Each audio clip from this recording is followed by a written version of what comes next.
विनम्र किसान का बेटा था वो दृढ़ता का भंडार। वल्लभ भाई पटेल नाम कहलाता था सरदार।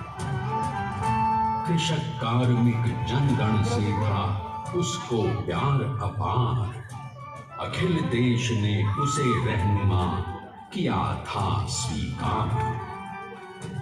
गांधी बापू का शिष्य, सत्य अहिंसा का अवतार, किंतु एक भारत करने को धर लेता हथियार। लौह पुरुष संबोधन था वो लोहे की दीवार।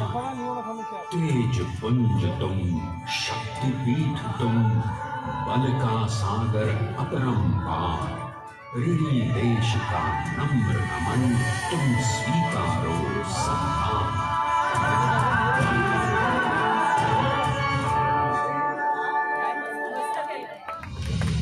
1857 में अंग्रेजों को ललकारने वाले पहले स्वतंत्रता संग्राम के एक सक्रिय सिपाही थे झवेर भाई पटेल। करमसद गांव के इस बहादुर देशभक्त किसान और उनकी पत्नी डाट भाई के 5 बेटों और 1 बेटी में से चौथे पुत्र थे वल्लभ भाई। बालक वल्लभ ने करमसद के बाद नडियाद से अपनी हाई स्कूल की शिक्षा पूरी की। फिर 13 साल की उम्र में उनकी शादी भी हो गई छोटी सी झवेर बाई से। 2 बच्चों, बेटी मणिबहन और बेटे डाया भाई को जन्म देने के बाद झवेर बाई असमय ही चल बसी। सदी बदलने और 20वीं सदी आने पर उनका जीवन भी एक चमत्कार की तरह बदला। क्लीडर का इम्तिहान पास करके वो वकालत करने लगे। पहले गोधरा, फिर आनंद और उसके बाद अहमदाबाद में। मगर जल्द ही वकालत छोड़कर वो बैरिस्टर बनने की इच्छा से इंग्लैंड चले गए। लंदन में बैरिस्ट्री में अव्वल आने और वजीफा जीतने वाले वो अनोखे भारतीय थे। अब तो अहमदाबाद की वरिष्ठ अदालत में बैरिस्टर पटेल की जिरह और जीतों की धूम मच गई।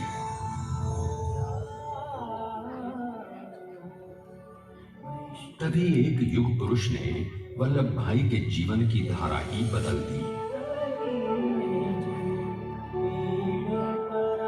दक्षिण अफ्रीका में सत्याग्रह के अहिंसक अस्त्र से गोरे शासकों को सबक सिखाकर भारत वापस आए बैरिस्टर मोहनदास करमचंद गांधी से मिलकर वल्लभ भाई ने अपने कुछ वर्षों से सीखे विदेशी व्यवहार और संस्कार हमेशा के लिए त्याग दिए और अब वो अपने खेड़ा के किसानों को हक दिलाने के लिए बापू के साथ आंदोलन में कूद पड़े। अब उनके पैरों में जूते नहीं, गांव की धूल थी। हृदय में भारत भूमि की शस्य श्यामला धरती, मन में थे गांधी और मस्तिष्क में एक नए स्वतंत्र भारत का सपना।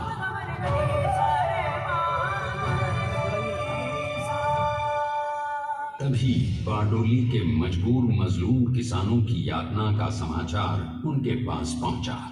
तुरंत वल्लभ भाई वहां पहुंचे और यूं शुरू हुआ भारत का सबसे बड़ा और सफल किसान आंदोलन बारडोली। वल्लभ भाई ने बारडोली के 87,000 किसानों को ऐसा अटल अडिग अचल मनोबल दिया कि अंग्रेजी सरकार हिल गई और 1 बरस के बाद उनका लगान माफ कर दिया गया। अब तो पूरे देश में लोग वल्लभ भाई के नाम की कस्में खाने लगे। स्वयं महात्मा गांधी ने कहा, अब वल्लभ भाई मेरे शिष्य या साथी नहीं, सारे देश के सरदार हैं और देश को मिल गया एक अनोखा असरदार सरदार।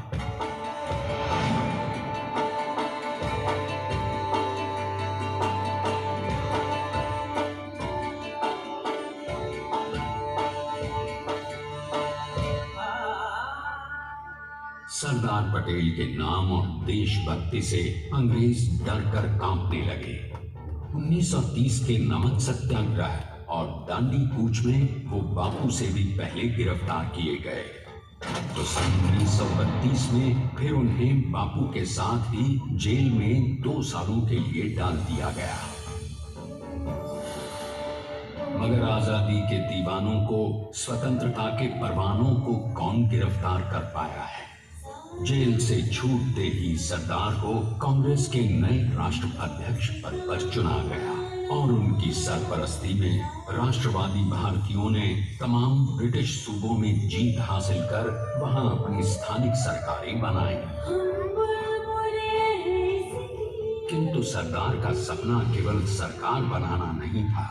उनका स्वप्न तो था एक ऐसे नए भारत का जहां हर रंग, हर रूप, हर जात, मजहब, तबके का हिंदुस्तानी एक साथ मिलकर एक ऐसा नया भारत बना सके जहां पूर्ण स्वराज्य के साथ सारे समाज को गरीबी, अशिक्षा, छुआछूत से भी आजादी मिल जाए।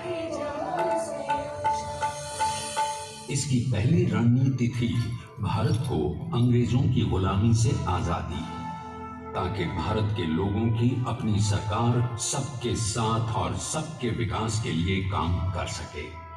बापू की अगुवाई में अब देश ने अंग्रेजों को अंतिम चेतावनी दे दी, करेंगे या मरेंगे, क्विट इंडिया, अंग्रेजों भारत छोड़ो। बस फिर क्या था, संघर्ष की रणभेरी बजी।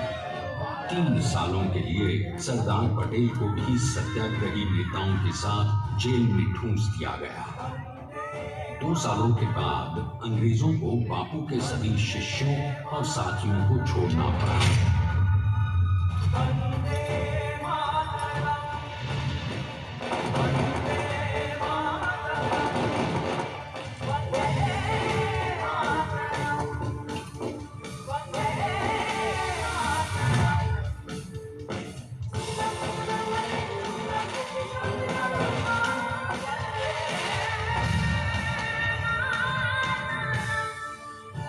स्वतंत्रता के स्वप्न के सच होने के साथ अब सरदार पर कई एक नई जिम्मेदारियां थीं।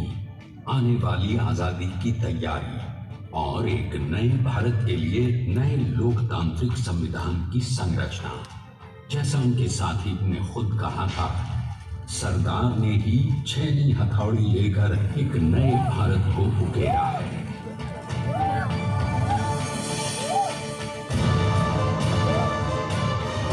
स्वाधीनता तो प्राप्त हुई, लेकिन खंडित भारत में भी उठते विभाजनवादी अंधकार को अभी दूर करना था।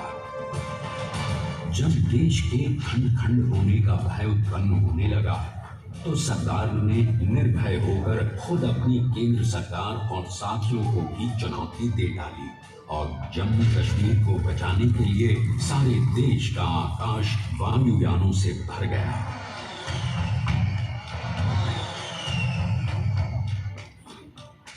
और फिर हैदराबाद और जूनागढ़ के भारत में विलयीकरण को पाकिस्तान से चुनौती मिली। सरदार चाहते थे कि देश की 1 इंच धरती अब और विभाजित नहीं होनी चाहिए। नए भारत को एक करने के लिए समझा बुझाकर मना कर 565 रियासतों को सरदार ने अपनी सूझबूझ सदाशयता संबल से एक नए स्वतंत्र भारत का अभिन्न अंग बना लिया। हमारे इतिहास में अखंड भारत के पुरुषार्थ का ये एक महानतम अध्याय है। जैसा उन्होंने स्वयं कहा था, हमें नए धागों को पुराने ताने बाने में ऐसे पिरोना है कि एक दूसरे में गुंथ जाएं और बेहतरीन बनावट वाला एक नया भारत उभर कर सामने आ सके।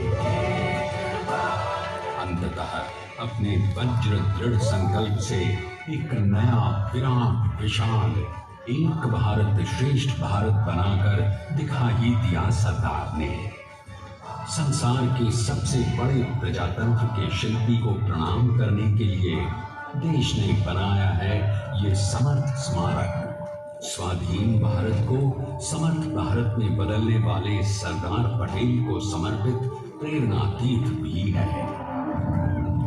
प्रधानमंत्री श्री नरेंद्र मोदी के नेतृत्व में बनी विश्व की इस विशालतम प्रतिमा के सामने आकर सारी दुनिया जैसे स्वयं ही नतमस्तक हो जाती है।